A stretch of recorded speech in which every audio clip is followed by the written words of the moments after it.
All right, Josh, exciting news. I know we knew we were in, but to see your name and to just know where we're going and who we're playing is an exciting time for the team, of course.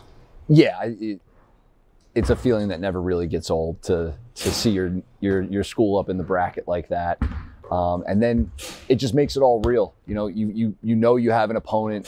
You can start to process what we're going to go do and where we're going, and it's a fun experience every time for these guys. So you talk about that experience. It's been 2 years since anybody has played in this tournament. So we have some guys that have experience, but we have half the team that hasn't. Yeah. How do you rely on your older players to kind of teach these guys what this experience is all about? That's a good question. I think they do a good job with all of those things to begin with. We have really good upperclassmen leadership. And then I think the conference tournament environment that we just had in a game on Saturday that was in front of a really rowdy group of fans, and was a high pressure environment. I think you take something from that.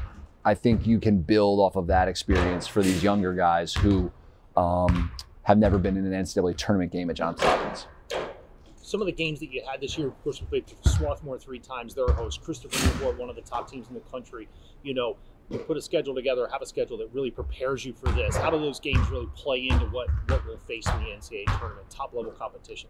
That's why you play the best teams out of conference when you can, and scheduling in Division III especially can be a bit of a crapshoot, especially coming out of COVID where a lot of roster turnover and those sorts of things. But, I think that, we gain experience from those first 2 games of the year, going exhibition at Loyola Division I and then at Christopher Newport, and you build from there. And we're lucky, I believe, that we have a league.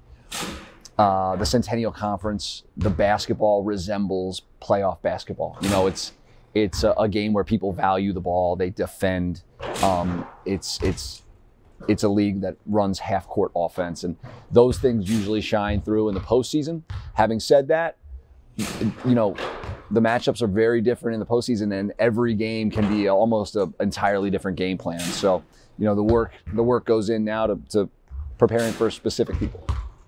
So I was going to say, you haven't had a lot of time to digest who you're playing and what they do and how you prepare for them. So, Johns Hopkins, what do we need to do? What does our team need to do to be successful as we move forward in March? The same things we always need to do.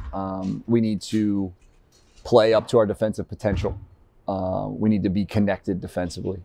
We need to rebound with great effort. And offensively, I think we need to play with poise and aggression at the same time. I think the thing I took away from Saturday, in terms of a positive for us was I thought our student athletes played aggressive. They played for each other, and they played with an urgency, but there was also a good energy and a loose, not uptight feel to the way they went through that game. And that's a big part of this. You got to have urgency, but you need to have confidence and believe and have some belief that, we're going to go out there and get this done. Okay, great. Thank you very much. Good luck as we move forward. Thanks, Ernie.